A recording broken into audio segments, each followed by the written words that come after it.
Hey,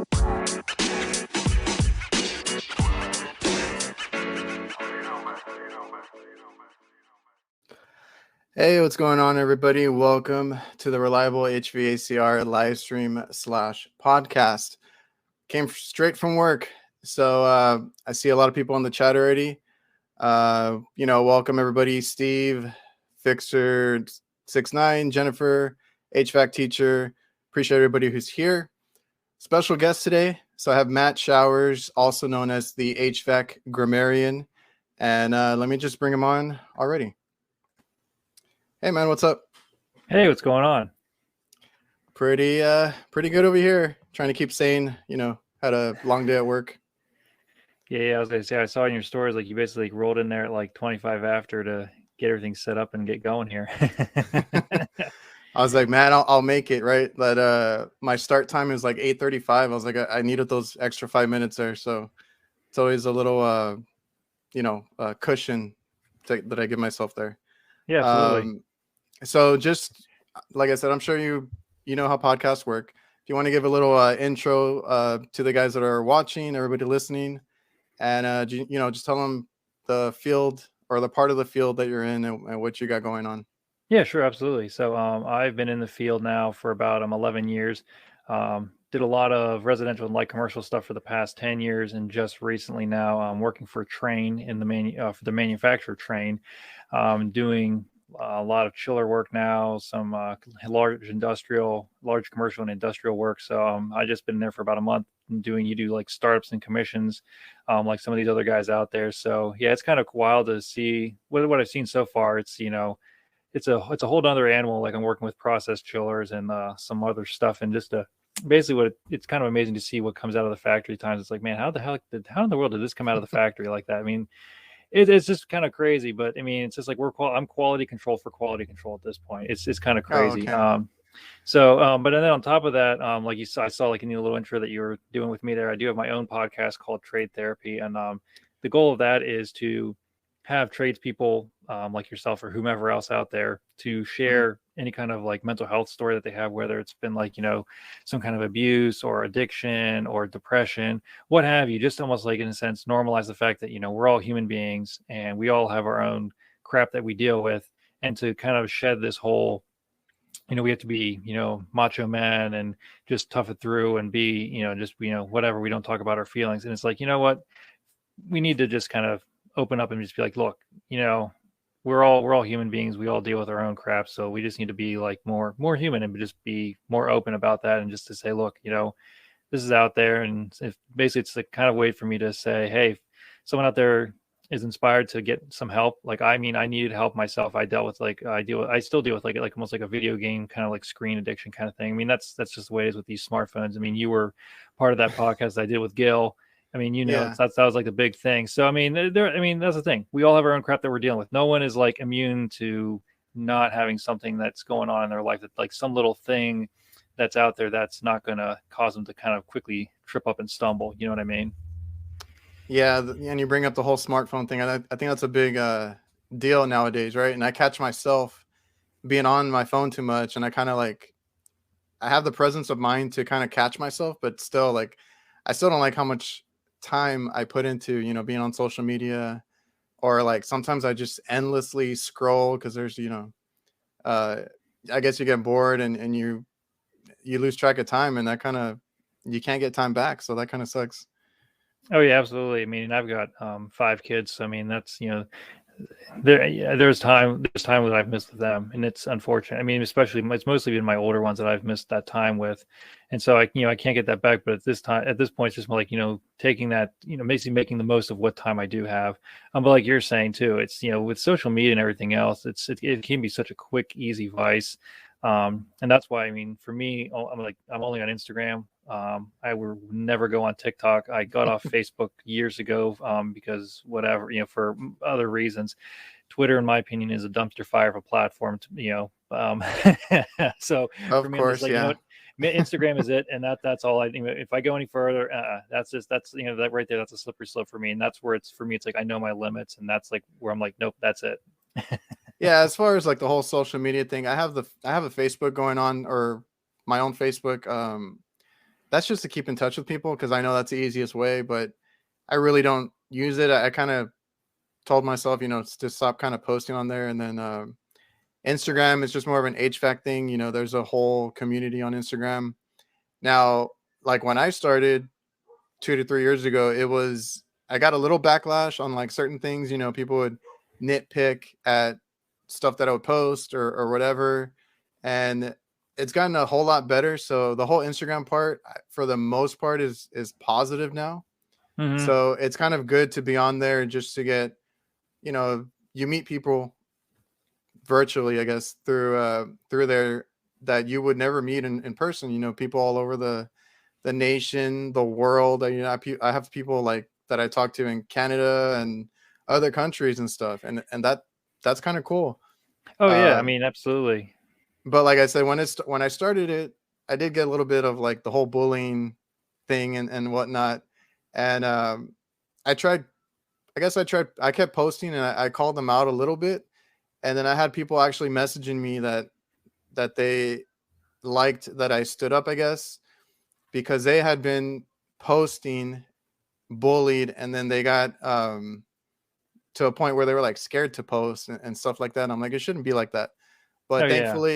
thankfully that whole movement has come through. Everybody's just, they have everybody's back. It's all supportive. It's a great community now, I think. Yeah, absolutely. I mean, I was just talking with Gary McCready about that, a little bit of that, and along with Brandy Ferentz, who is Chiller Chick, Oh about yeah. that whole thing, and with stuff that she's going on with. I mean, and it's true. It's like even like HVAC Tactical. Ben Poole talks about that same thing, where it's a mindset here, and it's really nice to see like people out there that really take pride in what they do. And yeah, there are those naysayers out there, but what cracks me up too is like a lot of those naysayers hide behind that privacy screen, and it's just like, well, you're not even willing to like make your own stuff public, so go away. Like, why should I even listen to you? And I've had some of that too, where like I've gotten some flack for some things. I'm just like, whatever. Most as far as you get a lot of these positive comments or positive feedback, and then you just get like a handful of naysayers. I'm just like, what, you naysayers, whatever, forget it.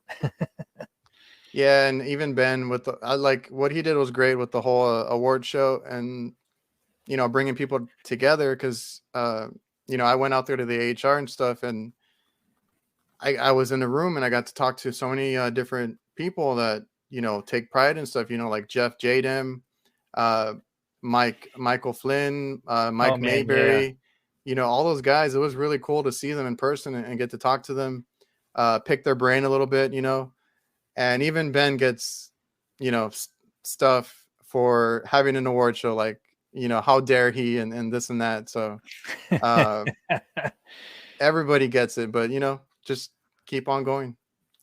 Oh yeah, and I had to laugh because just saw a post from somebody from one of one of the suppliers in this area, and they're like, look, here's for someone that took this award for sales or whatever, and I sent it over to Ben because that's the whole reason he made the tactical awards, and I'm like, look, it's one of these sales awards, and he was just laughing because I know he hates those. He just thinks they're so dumb. I'm like, yeah, you can sell all you want, but does the stuff actually work properly? Like, are you are you just like selling stuff and then just slap it in people's homes and calling it done or whatever? So yeah, it's funny.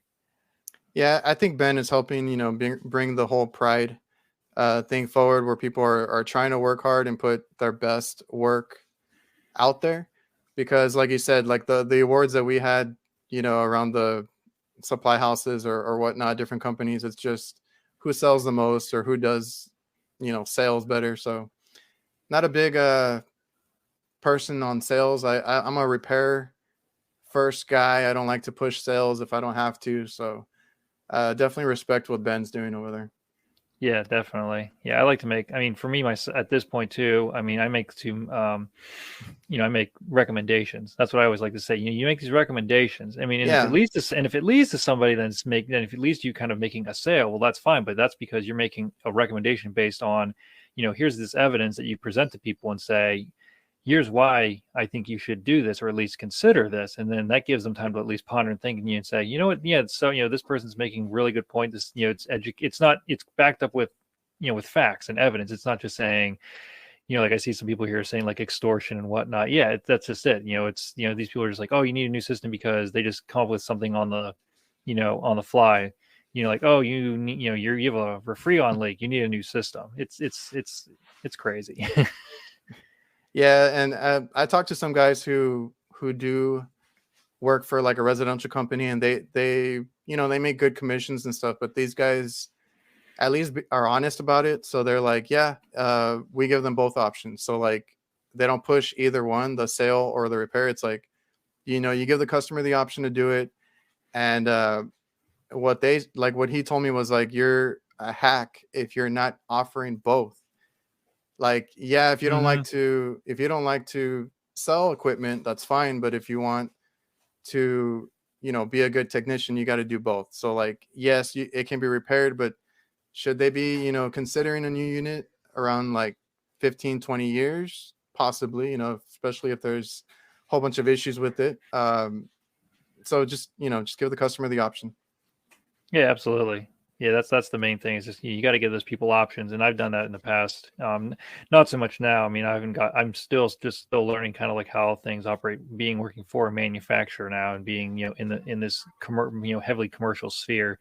I know that's a whole nother animal there for me. But in the past, yeah, where it was like, if it was like, look, we can repair this, absolutely, but is it going to be a worthwhile investment of your money? And I would, a lot of times I'd say, look, it's going to cost you more to get a new system, but that's going to be your best long-term investment. Hmm. So, like you said, you have a podcast. So, if you guys listening or watching did not know, Matt has a podcast called Trade Therapy, where he goes over all of that kind of side of the trade. The whole stress, frustrations, how you deal with them, even addictions. Some people have the overcome addictions. I think you and Gil have talked about that before. You, Gary, and like you said, Chiller Chick, Brandy. I listened to that one recently, and that was a good one too. I have actually talked to her recently, and it's a shame of what she's going through, and that's kind of a whole thing. The women in the trade, they get, I don't know if it's a bad rep, but like it's a touchy subject, I guess. And what they go through is, I think way worse than anything that we could. But whether it's bullying, harassment, I think everybody kind of deals with that kind of stuff in the workplace, and it's not okay. Like it needs to change. And I think Brandy's doing a good job of bringing that to light. Mm-hmm. Um, and like she said, it could be other women that are going through it, but she's also had men that have come to her. And like I said, even me, I had messages that they post online, they get bullied, or it happens in the workplace, and it's just, like I said, it's not okay, but it's okay to talk about it. Yeah, and that was the whole thing. One of my things with that was like, I know she's coming at it from like her angle with being a woman in the trade. I mean, she's been doing it for 18 years now, as she said.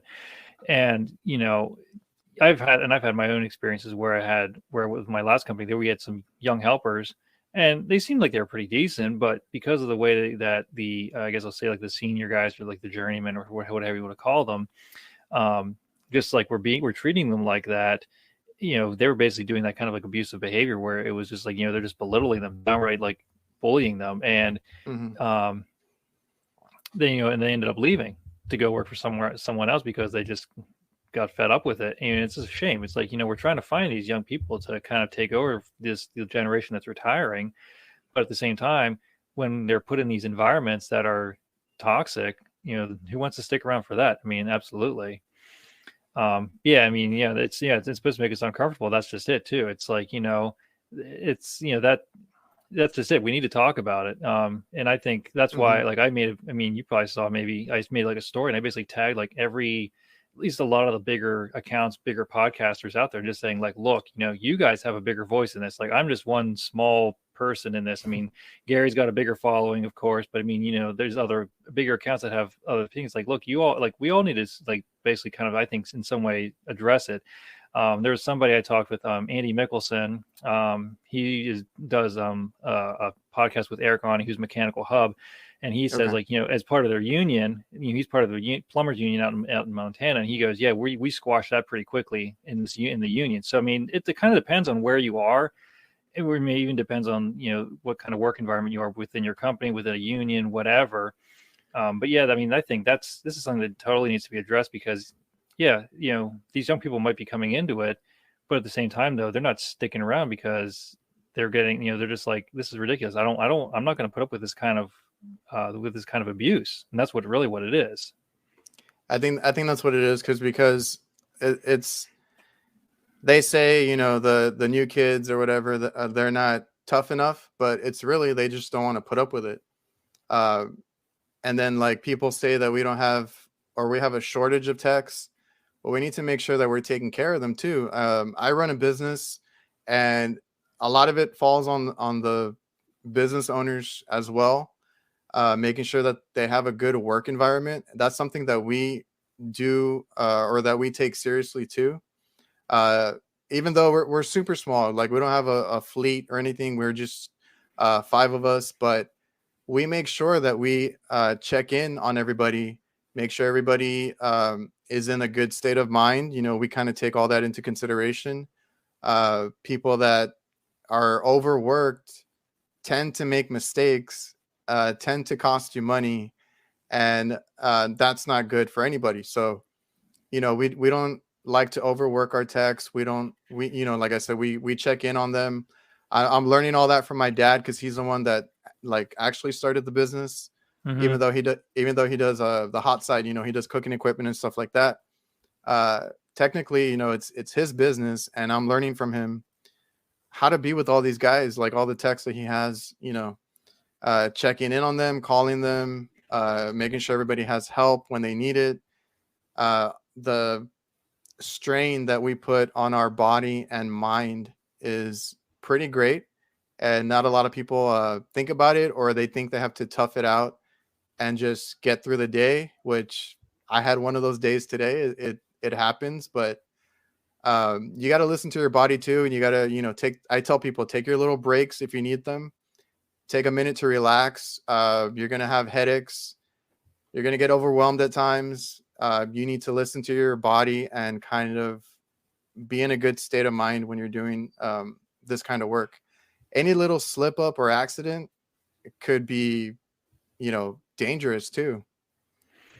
Yeah, absolutely. I mean, a lot of it, I think I was talking with someone else, and this is another one of the episodes in some way, was Scott Klein, who's HVACer. He lives not too far from me. He's about an hour north. I live in Harrisburg area in Pennsylvania here, and he's up a little bit north. But we're talking about the fact that, in some ways you have to put limits, or at least realize what your limits are, and also like put up boundaries, because in this field, in this trade, in any trade, really, in these, like in the service industry, whether it's like yourself working primarily like in the food sector, or even for me working in, say, like I might have to deal with like some processed chillers or whatever, there's got to become a point where you're just like, look, like, I've hit my limit. Like I can't go any further. Like, I'm kind of like getting to the end of my rope. I need to just kind of like take a step back and take that mental rest or that break, or just basically say, look, I'm tapped out.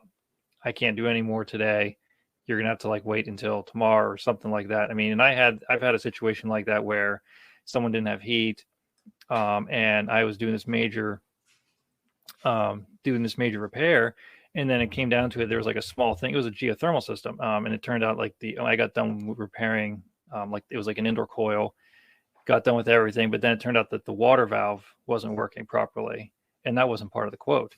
And this guy had been without heat, I know, for at least a week. And then he tried to kind of like guilt trip me and say, well, can't you just fix it? Couldn't you just stay an extra hour? I'll pay you cash, this, that. And Yeah. I'm like, dude, this was not part of my quote. Like, someone will come back tomorrow and take care of it. But, this is, I've reached the end of my allotted time, essentially. And I felt bad, but at the same time, it's just like, yeah, okay, you might not be having heat but you've been dealing with this for at least a week. Meanwhile, like I've got my family at home that's waiting for me to get there, and that's just it, so that's where I kind of put that my boundary up for myself. And I even called someone and said, am I in the wrong here? Or did I do the right thing? And the guy was like, nope, you did the exact right thing. Like, you got to have like those boundaries where it's just like, look, again, I'm a human being. I have my limits. And that was like, nope, that was the boundary. And I didn't want to cross it. Limits are important because, like I said, you won't be thinking clearly. You won't be you'll be making mistakes, and it's going to end up costing you. It's happened to me plenty of times where I try to work through like a situation like yours, like where I'm really trying to get, the unit or whatever I'm working on back online, and then something else happens, or, something goes wrong. And it's like, you know what?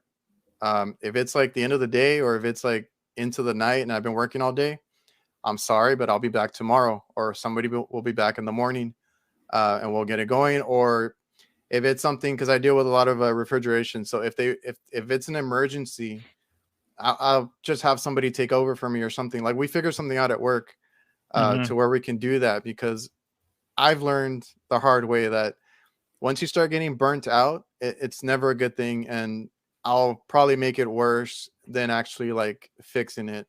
Or I'll go home like, um, not in the right state of mind. And sometimes I have to drive a long way home. Like, there's different scenarios. And like Jennifer says here, work and life balance is important.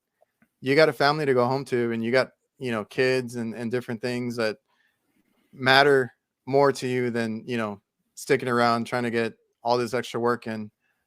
So I think balance is a good thing to remember. It's a work balance, a life balance, and then it always goes back to the state of mind that you're in, mental health, that type of stuff.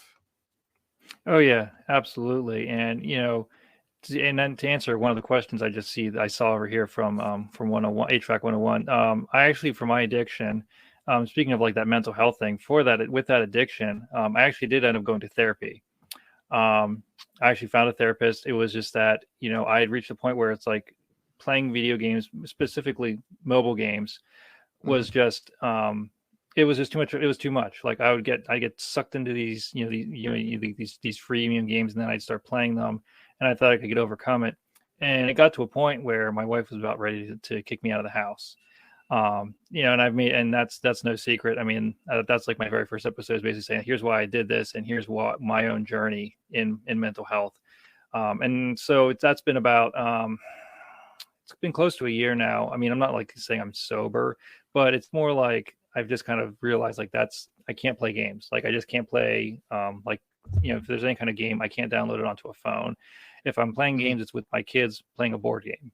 I've got some board games that are right above this little cabinet above my head here, and that sort of thing. Um, and so that's, for me, that there again is just like kind of like I need to, when I get home, it's almost like I tried to turn off, like not turn myself off, but like, detach myself from any kind of like screens or whatever. So that way I can be more present with my family and everything else. So yeah, that was what I ended up doing, was actually went to a therapist for about, it was like about 3 months, that I was, doing it online. And that's the other thing too, that's so great, with, with this technology, and even kind of with COVID too, is like, it's not very difficult to find a therapist if you feel like you need that, because you can do Hmm. these things online. Like there was a therapist I found that was like an hour away. Was I driving an hour, basically, and 2 hours round trip to this guy's physical office? Oh no. I mean, I was doing basically what you and I are doing right now, online, webcams, microphones, what have you, the whole nine. So it was like it was like I was there, but I wasn't physically there. And so that was it. That where I just kind of reached, for me, was like I reached kind of like a low point, and it was just like, what, I can't fix me. I need someone else Hmm. to kind of come in to help me. Like I don't. It's almost like, I think Ben and I talked about this, but it's almost like, you go to a job and you don't have the right tools. You're trying to fix something, you think you can fix it, but you don't have the right equipment, you don't have the right tools, and you need to call someone in and say, hey, I need some tools. I need these tools to help me out, and they're the ones that kind of provide you that sort of those tools to at least allow you to fix the problem, to kind of, I mean, make an analogy within our field.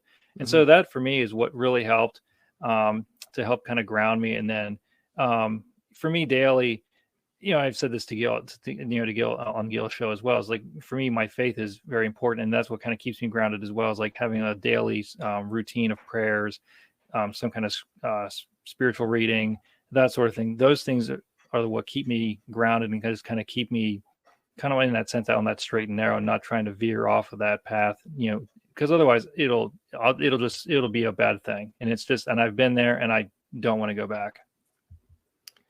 Exactly. And I know I've heard your podcast talk about it. I've heard Ben when he talks about these kind of things on his, where it's like it's okay to reach out for help, whether it's therapy, even whether it's mental or physical, because he's talked about going to like a chiropractor and things like that to get his body right, and then about going to therapy to get your mind right. And it's it's not one or the other, it's always both. You got to make sure your mind is right, your body's right. um you got to look out for yourself. And I've been trying to do the same thing too. It's like, you have a balance of life and work. I used to just work all the time. I used to work nights, weekends, and I love what I do, so I didn't mind it. But I got buried in it too. And I've seen some people in the chat talk about trying to separate work, uh, or turn it off, like when you get out of work. And it's very hard for a lot of us that do this. You go home and you start thinking about the call that you did, or other stuff from work, and it's hard to turn it off. But I think once you figure that out, or you can get some separation there, that helps a lot too.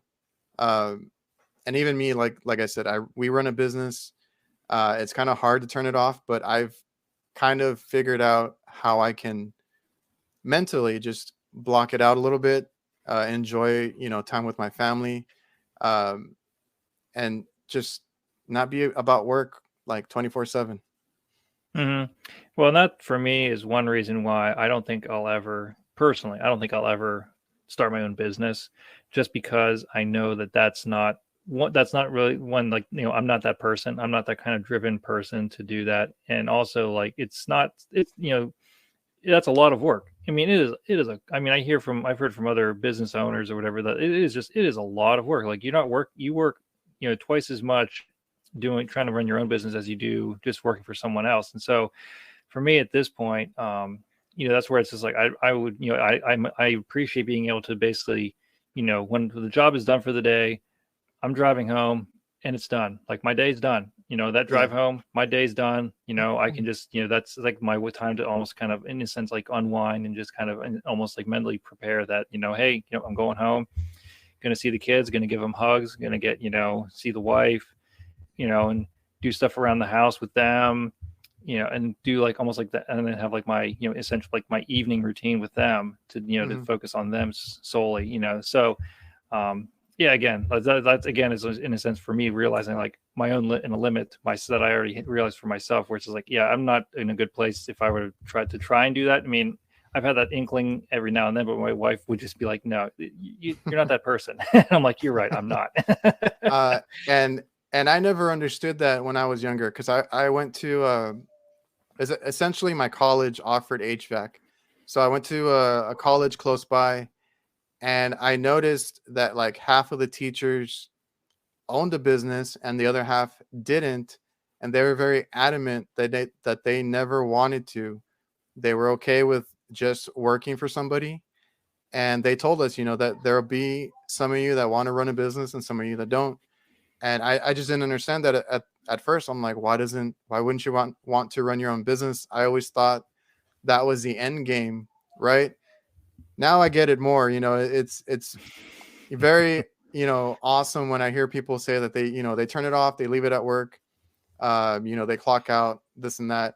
And then on my end, like I said, my dad started the business. So when I started, I had that mentality as well. It took me a long time to want to run a business, to have that urge, fire, whatever you want to call it, to actually help. Um, Now I'm very good with like computers and stuff, so I helped him, do business cards and advertisement type of stuff, and help him get Hmm. off the ground. But I was like, I'll go to work, I'll go help, and I couldn't wait to get out. I was always thinking about what I was going to do later, and I wanted my weekends to myself, and I had that mentality when I started. Like I said, it took me a few years to get into the whole business side and actually want to do that. And like with anything, whether you're working for somebody or you're running a business, it's very stressful when you start, I think, regardless, right? If you're working for somebody, I had this talk with somebody recently. You're putting in the hours and you're hustling, and like I said, it goes hand in hand also with running a business. You got to hustle. You got to, pay your dues, so to speak. And like if you're working for somebody, then once you get that seniority or whatever you want to call it, you might have helpers, or you might have your own schedule. You might be favored on the schedule, stuff like that. And then once you run a business, if you're running a business, it's the same thing. You got to hustle. You want to get all your accounts lined up. You're going to figure out and make a lot of mistakes when you start your business. And like where we are right now, I'm very comfortable where I can separate work and home. I'm not working as much as I used to, and I'm fine with that. I, I, the time that I have with my family is more important to me at this point. So that's the whole thing, stressful when you start. That's what I always tell people. It's not all like sunshine, rainbow, everything, it's a very tough trade to get into, but I love what we do, and I love HVAC. So I wouldn't be doing anything else, but there is other things that come with it. So that's why I wanted to have this podcast with you and talk about, some of that stuff. Yeah, I mean, for sure. I mean, I started in this field late. Like, I mean, I was, um, I was in my goodness, late 20s when I started working in this field. I mean, I have a college degree, worked odd jobs, and then ended up going back to school for this because my wife and I sat down one night and realized, we were looking at our budget and we're like, look, we're not going to be able to make ends meet if something doesn't change. And for me, it was like, well, I needed to do something because I was just working just these random odd jobs, like maintenance jobs, whatever. And so that's when I went back to school it was a year-long program at a local kind of like a trade school, like career institute kind of thing. I mean, and it was a stressful year. Like it was not an easy year for my family. I mean, it was I had one kid and we were pregnant with my second, and that was a stressful year. But at the same time, though, it was more like, if I don't do it now, there's never a good time, but this is going to be the best time to do it because we only have, one now, and then it'll be, two toward the end. But yeah, it was not an easy year, but I mean, obviously now the way I've progressed in this field it's been great. And a lot of it is like, taking that time to like learn, like to listen to podcasts, like, maybe like yourself or, like Brian or from HVA school, like to listen to these things and to better yourself and just kind of keep yourself going. Cause I got to a point, before I left for train where my boss my old boss, he would be, if there was a problem at his house or at his parents' house, and his dad was the one that started the company that he was running. If there was a problem at any one of their houses, he was having me go out there. And that's, I mean, to me, that's like, okay, if I'm being sent to the boss's house, I must be doing something right. Yeah. And even earlier before that, like he would be sending me to like his mother-in-law's house. I'm thinking, okay, well, you're sending me to your mother-in-law's house. You must, I mean, obviously, you like your wife very much, and you must like your mother-in-law well enough to at least be sending someone that's at least half decent. So that I got to that point too, where it's just like I became, had like that seniority in some way, not as, but just because of, I was just a smart person, and I still consider myself a smart person that just keeps learning. And it's just, and being reliable. I mean, that's just it. You have to have those character qualities of like, being, not necessarily driven, but at least being like, you're on time, you put in the work, you're showing that that you're continuing to like push yourself into learning. You're not just kind of keeping yourself on like a plateau. And for me, in a sense, that was kind of one of the reasons why when I had this opportunity to work for Train, that was one of the reasons I left, was because it was, there were other things, other benefits behind it. But for me, it was just like, I mean, I felt like I kind of hit like that plateau, and I wanted to kind of step up my game in a sense and be like, all right, let's see what else is out there. And now it's like, oh, now I'm working with chillers, and now I'm working with, larger pieces of equipment, stuff that I've never seen before. I mean, I've heard of these things, but now it's a whole new realm out there now. Yeah. And I think like I've had other guys like on the podcast, like I started having guests on, and a lot of us end up talking about how a lot of techs probably have ADD, ADHD, or whatever you want to call it. And we can't sit still. We can't be, anywhere too long. And like you said, you went on to bigger things, you're doing chillers and stuff like that. personally, I'm pretty happy with what I'm doing as far as I like doing refrigeration more than I do like AC work. So I love, getting into the new equipment. We're starting to see a lot of digital stuff down here because we had a lot of older mechanical stuff still. And that's always the cool thing about the trade is it's always challenging. It's very rewarding. That you don't always see the same thing. You get to see new things every day. You get to travel. So that's something that's come up a lot when I've talked to other techs is like we have a problem. We can't sit still. We can't be behind a desk or anything like that. Oh yeah, for sure. I mean, that's one of the things I love about this too. And I'm actually going to be doing a presentation to some high school students here at the end of this month. And I guess they've had some other presentations. It's a specific group at the church I go to, but my thing that I want to kind of hit on with them, at least with in a sense, is obviously like the same kind of talking points, which is like it's a very rewarding career. We get to travel and everything else. And for me too, it's almost like being in a trade allows you to learn these applicable skills that you can take wherever you go. Like it doesn't matter what you do. Like, I mean, everyone needs to have like their toilets, the toilets flushing properly. Like if you got a clog, well, and you don't know how to use a toilet or an auger, well then, oh my gosh, then you need to call a plumber. And right there's like, $200-$300 just for something simple that you could, if you knew how to work either a plunger properly or using a toilet auger, then you could do something. Or your light fixture kind of goes on the fritz and you need to fix it. I mean, or replace it. Well, instead of calling an electrician, you could just do it yourself. I mean, that's the thing. It's that I love about this field too. It's just like these skills that you kind of learn. Yeah, it's not just when us as we're doing like you're doing refrigeration and I'm just doing like comfort cooling or process chillers. It's like, well, no, but we're doing electrical. We know how to do some plumbing. We kind of get tapped into all these different areas. I mean, I know that's why Ben makes that little joke, semi-serious joke, that we're the king of the trades, because we kind of do a lot of it. We kind of get into all that stuff, but still have our own little niche thing here. Yeah, and I never thought about it like when I started, and it's true. You do a little bit of plumbing, you do a little electrical here and there, and I think a lot of us want to be like the DIY guys around the house. I like to work on stuff around the house. I work on my car. I used to fix electronics. I just recently fixed, my kid's iPad. I like to take things apart and work on stuff in general. So I think that's probably why I like being in HVAC so much. It's like, it's mostly refrigeration and that's what I love to do, but you're going to see so many things. You got to deal with drains, different aspects of that, and electrical disconnects. If it's an issue with the AC or whatever is connected to it or related to it, you got to work on it too. For sure. Yeah. Let me see. So like today, like you said, you had a whole video game addiction. I don't think I've had anything that severe myself. I know Gil and other guys have talked about addiction too. The only issue that I have, that I've always had, is I don't like to be around too many people.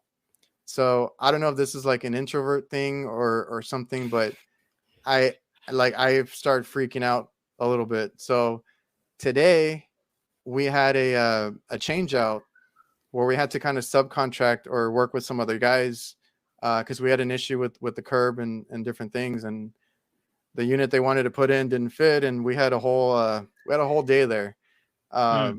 So there was a whole bunch of people there. They had like 4 or 5 guys out there that were doing the crane, the curb.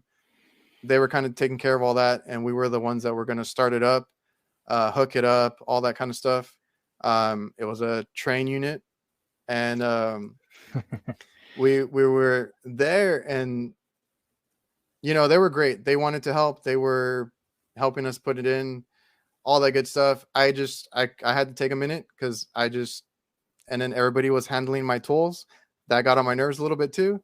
And I don't know. It reminded me that I don't like to be around people too much, in big crowds. So that's kind of something that I've had to deal with. And like I said, I've been an introvert, since I was, younger. So when I got into the trade, I didn't mind being on rooftops alone. That's probably another reason why I like doing HVAC. Being on the roof alone, I didn't mind dealing with customers too much, but I had to learn and kind of, get out of that. And I learned it from my dad. My dad can be best friends with anybody, and be more of a people's person and stuff like that. But today I had to take a minute. Like I said, there was like way too many people on the roof. I took a break. I have kind of figured out how to calm down. I think you just got to figure out what yours is. I like to take little breaks here and there if I need it. If you need to go out to the van and do a little yelling, by yourself, it's all good. Nobody's going to judge you.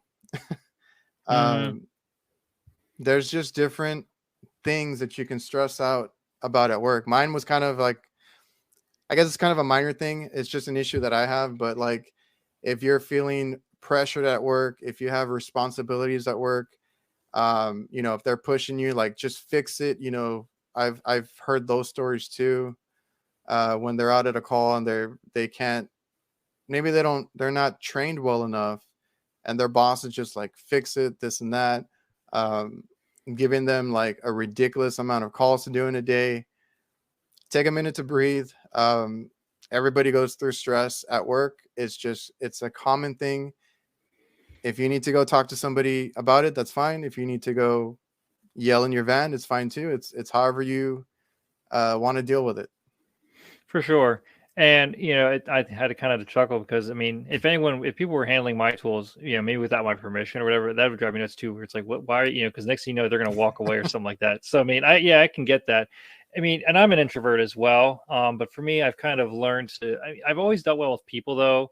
I've always had like good relational skills in that sense. I'm not sure that's just like a kind of like a gift I have because I had working in residential field, there are customers. That would specifically ask for me, or they even if I was like tied up because I had some other work to be done, well they'd be like, nope, we'll wait till Matt can get out to here to take a look at our to do our routine check or whatever, because they're like I had that trust with them. And actually there was one of my normal residential customers, I even like I did have to text her and say, hey, by the way, I'm going to be leaving for a train, and she was like, oh, are you kidding me?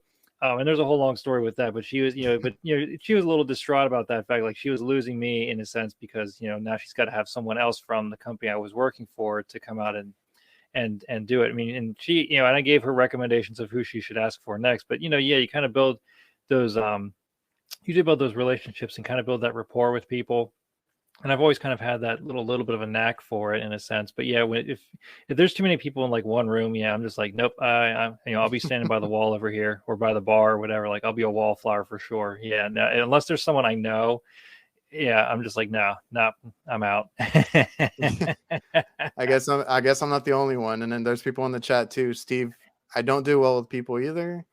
Where's this other one?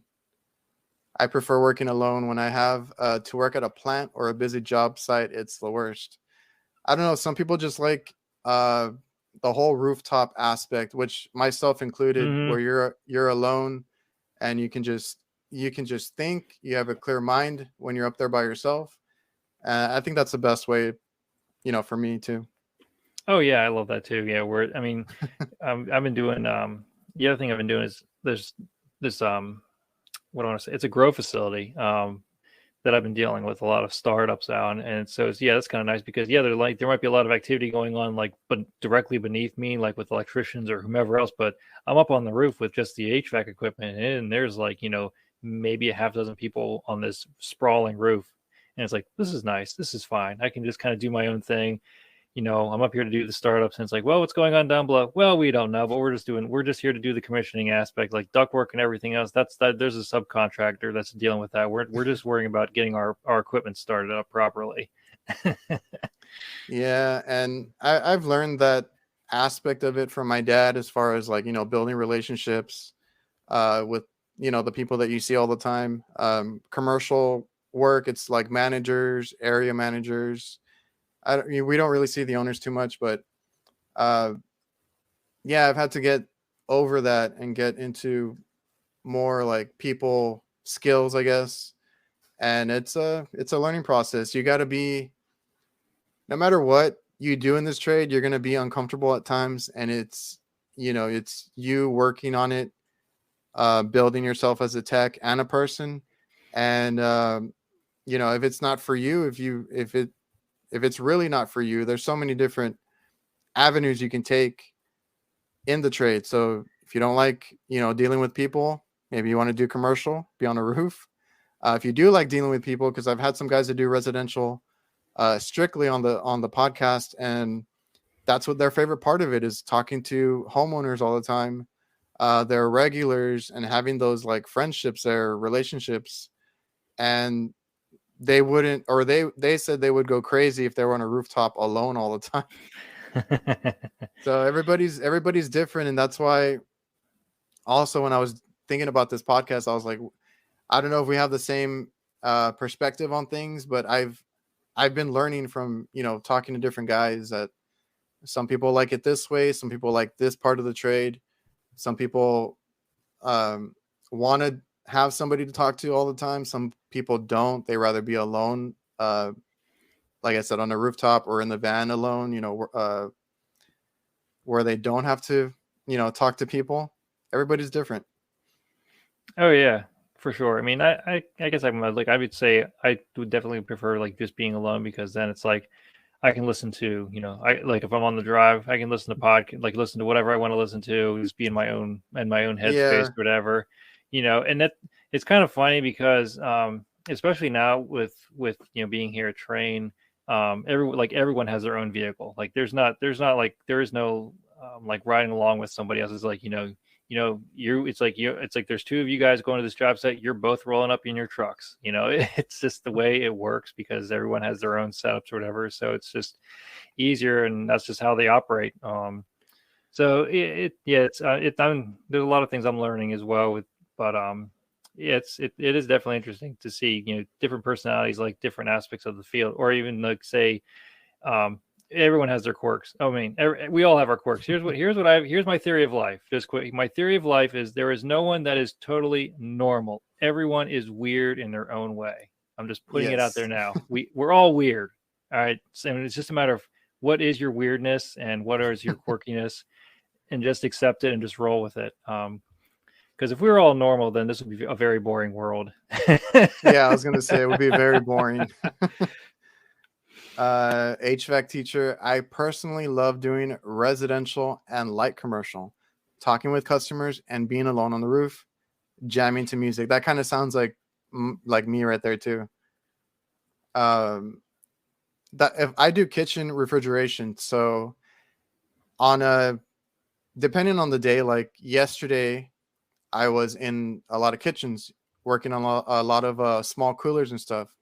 So I deal with like the cooks and the people in the kitchen. So that's where I get my interactions.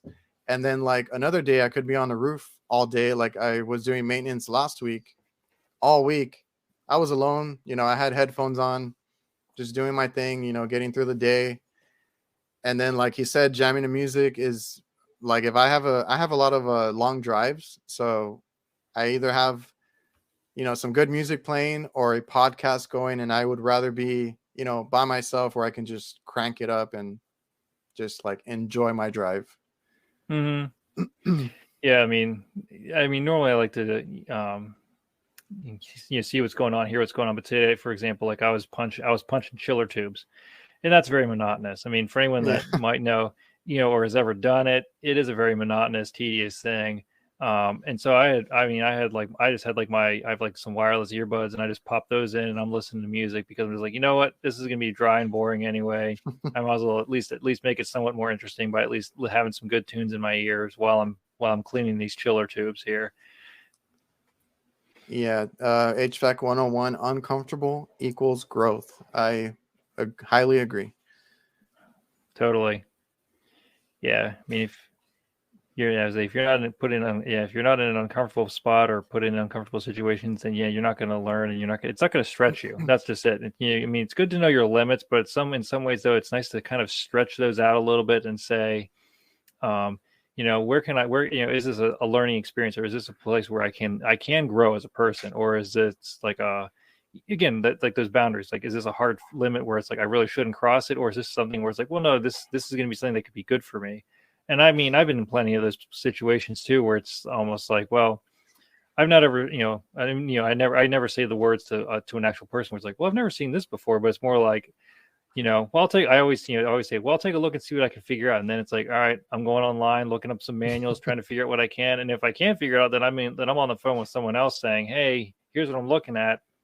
Can you, give me a hand with it? Can you give me a hand with this? So, I mean, that's just it. It's, I always prefer to do my own research, to try and figure out what a problem was before I would even call like tech support or another coworker, because like I'd rather just try, if I can learn it myself, then it sticks better with me if I learn and do it myself versus just someone just kind of giving me the answer. Yeah, I had to deal with that a lot. I mean, I still do, right? Every time something new comes out, you're not going to know, what's going on if it goes down. That's what manuals are for. I do the same thing. I've always done that, where I try to look up the manual on my phone, read as much as I can on it, even if I have to go out to the van to do it, and then go and try and tackle it. But when I started, everything was new to me. I didn't know what to do a lot of the times, and a lot of times I was alone. I was the type of person who did not like calling other people or technical support. So a lot of times I try to, challenge myself, but I had to get over that. I don't know if it was a pride thing or what, but I just did not want to call tech support, or even I had some guys' numbers when I started to, and I was like, you know what, if it's not a bad thing. If I don't know it, I need to reach out to somebody who can help me, because worse, it's going to be worse if I just don't fix the thing. So let me, get the help that I need. Mm-hmm. For sure. Yeah. And there are certain times where, certain like different pieces of equipment where it's almost like if I can't say like I'll just, throw an example, like a ductless system, depending on what the manufacturer is, some of them at least have like some kind of like troubleshooting guides or whatever.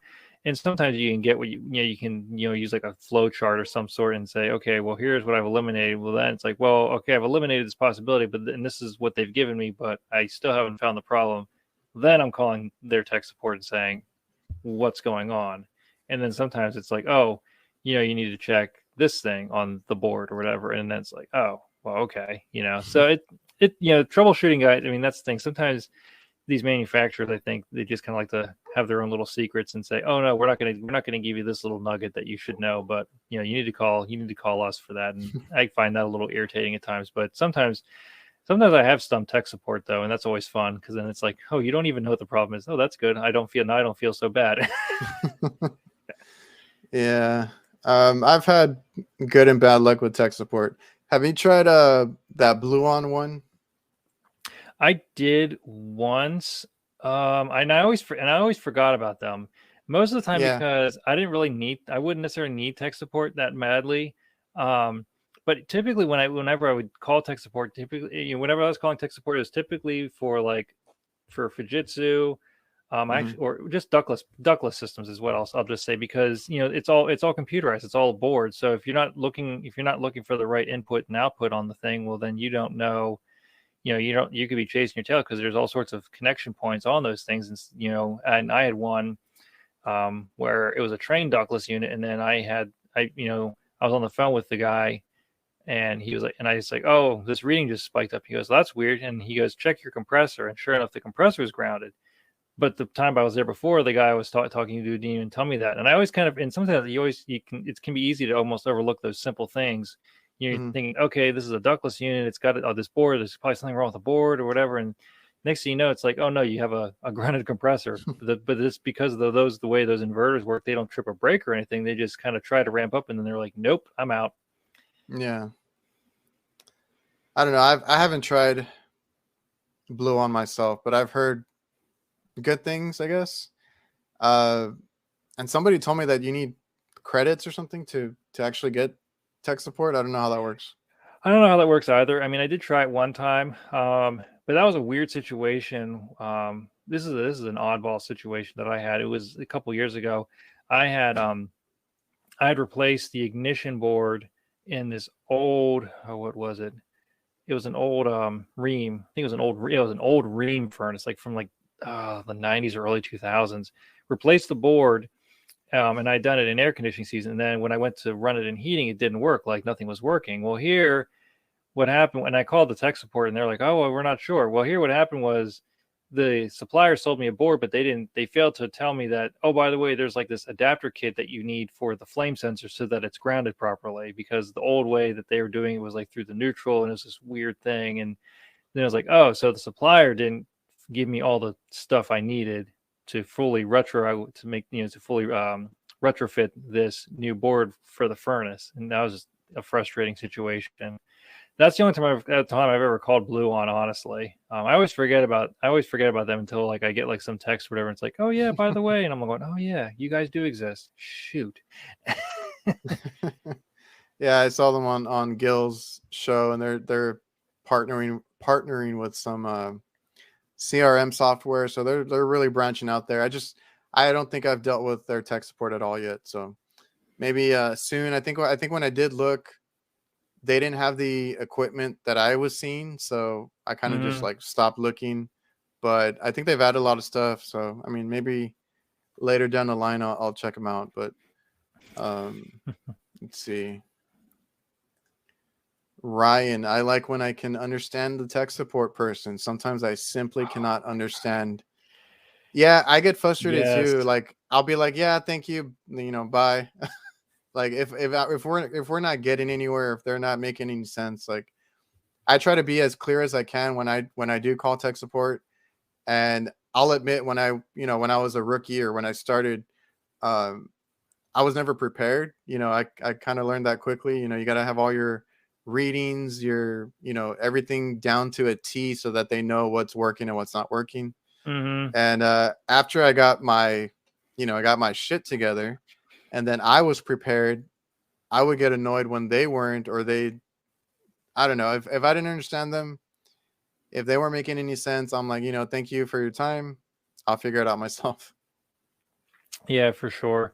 A frustrating story I have with tech support was here's what I learned, just as like the too long version is, don't be trying to call tech support the week between Christmas and New Year's. Because everyone's taking a vacation and it just tanks. Because I tried calling Mitsubishi tech support, this is like 5 years ago, probably more than that, but anyway, it was a pain in the butt, because like I'd call them and then like be put in the queue, and then they'd be calling me back like 5-6 hours later, and it was just terrible. Yeah, it was just awful. It was such a frustrating thing, because then they're like, well, are you on site? I'm like, no, like I'm not going to sit around this site and have this customer pay for me to sit around 5-6 hours and wait for you to call. Like, no. So yeah, I mean that there again, I mean, that's where it's like, I mean, I know like that's the thing with Blue On that they say is like, oh, someone will answer the phone within 2 minutes. Like I said, I've only ever done that once. But yeah, it is a frustrating thing when you're trying to figure out something like that, and then it's like, oh, well, all right. I've had those where it's like we're getting nowhere. I'll just, I'm better off doing it myself. I'll sit here another hour and figure it out. Yeah, like, and that's probably another reason I wish Blue On was around when I started. I think I needed it more back then than I do now. I think now I have a pretty good grasp of things, and if like I do more walk-ins and stuff, so I had that whole IntelliGen by Heatcraft, and we put a few of those in, and they've been great for the most part. But I had one that would either have the electronic expansion valve all the way closed or all the way open, and never regulated it.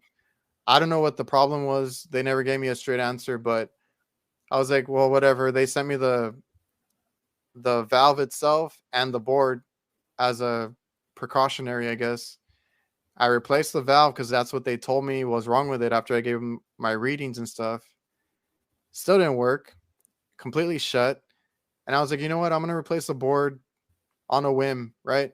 Replace the board, and it worked. And it's been working ever since. And I'm like, they never told me why or how to check it.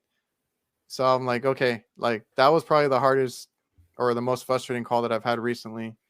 And I try to go through their tech support or whoever at Heatcraft, was what I was talking to, and they didn't even have an answer, and they thought it was a valve. I was like, let me just replace a board because I don't know what else it could be. That kicked it on. It's been regulating. It keeps the superheat great. I don't know, the digital stuff you got to be careful with a little bit. Oh yeah, and especially now with COVID, I think with quality control, like I was just saying, it's kind of at the top of this. Was talking about quality control stuff. It's just like, sometimes this stuff that's getting put out there is not the greatest because they're just trying to get, some of these manufacturers are so desperate to try and get stuff out that they're almost like, I swear they're like cutting some corners here and there to get their stuff out, and then they're missing things, and then then you have like a problem like you were saying. You got to have had a faulty board, obviously that wasn't telling the expansion valve to open and close properly, or to kind of like regulate itself to kind of keep that superheat where it needed to be. And so yeah, it's it's like, and I'm seeing, like I said, I've seen that too, where example of one of the very first startups I did for Train was it's like there were a couple wires on a VFD that weren't even in the terminals, like the terminals weren't even tightened down, like stuff like that, or the insulation inside the panel had fallen down, so we had to take the panel off the top, peel the kind of pull it back a little bit. We have had like take some spray adhesive, spray it down, spray everything back down, and basically like re-glue it to basically get it back to where it needed to be. But the fortunate thing for me anyway, with working for Train, is like I can put in alerts to the factory and say, hey factory, you screwed up. Here's how you should, here's what you need to do, and then say, here's what I suggest you do to kind of fix this. And another thing we happened was, like, we just were working on a unit, and one of the AC circuits was flat, like there was no charge in it. And we found the leak. It was just it was a poorly brazed joint going onto one of the headers, and it was one of those things where it's like, yeah, it might have held pressure, but my suggestive action was, hey, by the way, you guys in the factory, use a micron gauge. You would have found this out. You would have found out that there was something not right if you'd been using a micron gauge, because I can know full well they're not. But that's just because they're just, they have a process where it's just like, put it on the pump for X amount of time and then take it off and charge it up and carry on, move on to the next thing. So yeah, it's funny, to see the stuff that, I basically can say, it's like people complain about things that might be wrong with the unit. It's like, well, yeah, but I can actually say something about it to the factory directly and say, hey, get your act together. Maybe whether they listen or not is another story, but I can at least say I did my part. Like we had to put in, like, most of our customers buy their own equipment, so we deal with a vast range. We deal with Daikin, Train, I guess not so much Carrier too much like recently, but I've had that issue with the Daikin, whatever you call them, where the insulation just, or like as soon as we put it in, the insulation's already come off on the panel, so we have to put it back ourselves as well. And I already know if we put in a new one, like we put one in a few months ago, I was like, let me look at the panels. Sure enough, the insulation was already coming off. So we learned those things. And then recently we put in an ice machine, and then one of our guys I was helping. One of our guys was putting it in. Self-contained unit, should have been in and out, and he was having issues where it wouldn't drop ice. So I was like, okay, let me check it. And I'm like, I'm reading, I'm checking the temperature of the water, seeing if it's even getting cold. And then I'm like, you know what, let's check pressures. Let's check, some things that we shouldn't have to on a new unit. And I'm like, dude, you're low on charge. And he's like, are you sure? And I'm like, it's not much, but you're low on charge. Sure enough, he had to add charge, and it dropped instantly, made ice perfect. So I was like, we have a leak. We couldn't get to it that day, but it's brand new, and it had a leak in the condenser. I found it shortly after, patched it up. I did my job, but some of the stuff coming out is not up to standards, I guess. No, definitely not. I mean, I know, I think it was, I think, it was kind of like Mitsubishi. It was Mitsubishi. I know that they said, we're even though like everything kind of came to a halt with COVID and everything, I think they were one of the manufacturers that said, we're not stopping what we're doing, because we're going to keep our quality control the same as it has been, because if we don't, then we're going to have problems, and then we're going to have a crap ton of warranty calls, and no one wants Yep. that. And I was like, good on you. Like, yeah, it stinks that, people might have to wait, if they're like one of those diamond dealers or whatever, that Oh they might yeah. have to wait for equipment order. But at the same time, it's like, yes, but then you can at least have that confidence in saying this equipment still is meeting their quality control standards. I have confidence when I'm putting this piece of equipment in that it doesn't have some kind of defect with it. It happens. Yeah. So I don't know. How do you handle your stress at work, or do you even get stressed at your current job? I feel Really? like Yeah, I mean, honestly, I've been very fortunate, with where I was before and where I am now, where it was very low stress. I mean, yeah, there were times when, like where I was before with this, this residential like commercial company, where like we'd had like a heat wave come through, and then, we got swamped with a bunch of calls or whatever. But for me, it was more like, I think I said this, maybe I forget who I said this to, but for me, my focus has always been just like, look, I'm focusing on this call right now. Like, I'm not worrying about whatever is going on at the office. It's like, look, I need to worry about this call right now. Once I get done with this call, then I will move on to the next thing. And so that's, that for me is like kind of like, in a sense, how I dealt with necessary stress. But I mean, again, like you, I love this field. I enjoy it greatly. So for me, it's just like, oh, there's work to be had. Oh, that's no big deal. The stress on that front was more is more with was more for my is more for my wife and family, just because like she stays with the kids. She stays in homeschools the kids and is a stay-at-home mom basically. And so for her, it's like, that's the stress is more on her end than my end. Just because if I'm not there to help her, like to kind of like give her that reprieve, it's, then that's a stressor on her. But generally though, yeah, it's been a very relaxed atmosphere. I even went in today to say something about like, oh, there were these parts that were supposed to have been picked up for a job, but I ended up using these parts for the job that, that I went to pick up, and then we're going to need some other parts or whatever. And the dispatcher was just like, it's fine. We have extra things here. We don't get worked up over stupid shit here. I'm just like, this is a welcome reprieve. Like something, because if I went to the other places where it's like, the parts weren't there or something like that, it's, sometimes people can get into a frenzy and they're like, oh my gosh, well, we need to figure out what happened. And and this is just like, they're just like, yeah. yeah, it ain't no thing. I'm like, dang, this is nice. I like this. Yeah, so like that's what I was saying. These businesses have to have that work environment, right? Like Mm-hmm. you can't put too much pressure on your techs. You can't overwork them. You can't expect all this to fall on the tech. If something's not working out, if something's not right, there's always the next day, or you send somebody else. There's no need to get worked up over a call here and there. So that's good. Good work environments, I think, go a long way.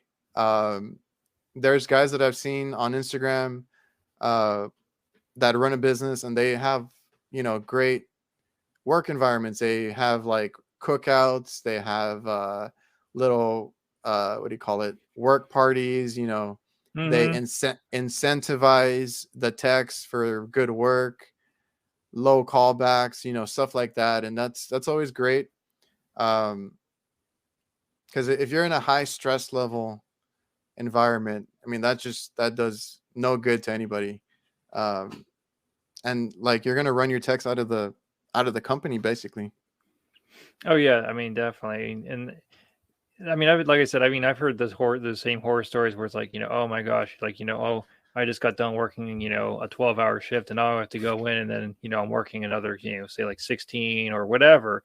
I mean, and the worst that I ever had was, I think it was like a really cold weekend one year, and I ended up having like, I think I had like 20 hours of overtime just because of how the weekend worked out for me. But, at that point, it was that was the worst I've ever had as far as like, crazy overtime or just like having some kind of crazy working hours. For the most part, it's, I mean, I guess, yeah, I guess I've just been fortunate, really fortunate that I've been in a couple of places, at least, where it's just been like, yeah, it is what it is. The calls are what they are, that sort of thing. And, I would, put my 8 hours in and carry on and that sort of thing.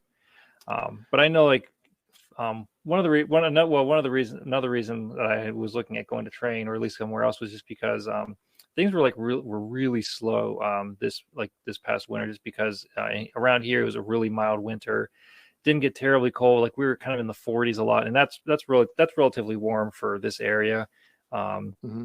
And so things were just like had come down to a decent slowdown. So there wasn't like there was work, but it was kind of hit and miss, especially on what I would call on our service side. And so it was there are those times where it's like gets down like that where it was like it kind of gets a little frustrating when it's that slow, when you're just kind of like doing like almost in a sense grunt work.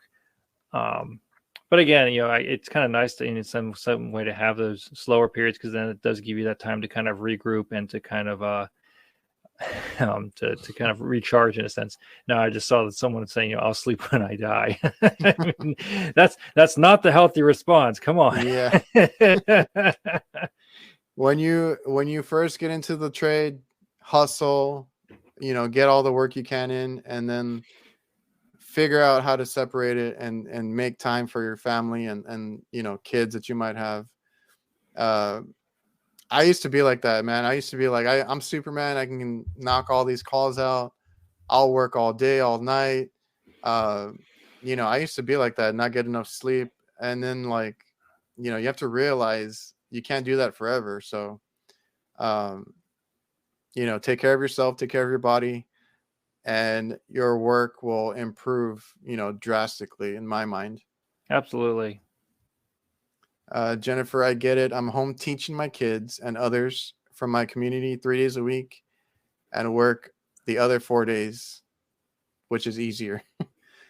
Jennifer does a lot. She runs a business with her husband. Mm-hmm. She teaches and she does all this other stuff for women in the trade. So she has a full plate over there. Sounds like it. Jennifer's phone died. She's still here though. All right, man. We're a little over an hour. I don't want to keep you too long. If you have anything you wanna say, like I said, Matt does have a podcast. If you guys want to go check that out, Trade Therapy. They get a little more in depth over there. He's had some great guys on there talk about the stuff that they go through, and you just had Brandy on with you and Gary, I believe. Yep. And I think it's available on yours too, right? Yeah. So yeah, Gary, we have done a couple episodes with Gary, Mm-hmm. and he's kind enough then to share the audio with me, because basically it's almost like a better way to kind of get the message out there, because there might be people that might listen to my podcast that don't listen to his podcast and vice versa. So yeah, he's kind enough to share the audio with me on that front, to kind of to help get that message out there specifically on that, like as far as like this whole abuse thing, like work abuse thing, to kind of get that out there. Yeah, and like I said, the trade therapy thing, it's I put it out there on basically almost any major platform that I could think of. There's if you go on Anchor, it can be found easily, Apple Podcasts, Google Podcasts, that sort of thing. But again, yeah, it's mostly to kind of get stories of tradespeople, like what kind of issues have they dealt with, and to get their stories. And in some ways, like there have been some people that I've reached out to, and they're just not quite ready yet. I mean, and I respect that too. Like there's some people that they're just like, look, where I've seen them where they're like, it's like I can clearly tell they're dealing with something, or they have dealt with something, and they're still dealing with it in some way. And I've said, hey, would you be willing to share your story? They say, I'd love to, but not yet. Like I'm just not in that mental place yet. And I'm like, you know what? That's fine. And that makes it, and for me, it makes it difficult. But at the same time, I have to respect those boundaries where they're just saying, you know what, I'm not ready yet to share the story. And I'm like, you know what, that's cool. Whenever you're ready, I would love to hear it. Yeah, that's why, like I said, I listened to the show that you had with Brandy, which is very important to get out. For you guys that are listening, that's a whole other beast, because she's dealing with harassment and different things in the workplace as a woman. And I actually did reach out to her too. So I'm glad that she's being open about it, because I think it's, like you said, people need to hear these stories and realize what's going on, because it's not talked about enough. And if we can get it out there, at least to have people talking about it, that's, a great thing that you guys are doing. Mm-hmm. All right, man. So I'm gonna probably end this. If you want to take off, that's cool. I'm just gonna do like a little outro with the chat real quick. So I appreciate you coming on. Thank you for your time, and it was a great chat. Yeah, thanks for having me on, Adrian. This is really good. Thank you for having me. All right, man. I'll All right. see you. Yep. See ya. All right, guys. That was Matt. Like I said, check out his podcast, Trade Therapy. If you guys want to listen to this on the go, it's also my podcast is also up. It'll be up tomorrow. Um, Appreciate everybody in the chat who came through. Steve, Valentino, Jennifer. I know they said her phone died, but appreciate everybody here. Tech Tie, C Young, all the usuals. Stay safe out there. Listen to your body. Take care of yourself. It's okay. You're going to be stressed. You're going to be frustrated at work. These are all normal things. So I appreciate you guys for tuning in. Maru, I see you. Mel, Ryan, good stuff. And I'll see you guys. Let me end the show here.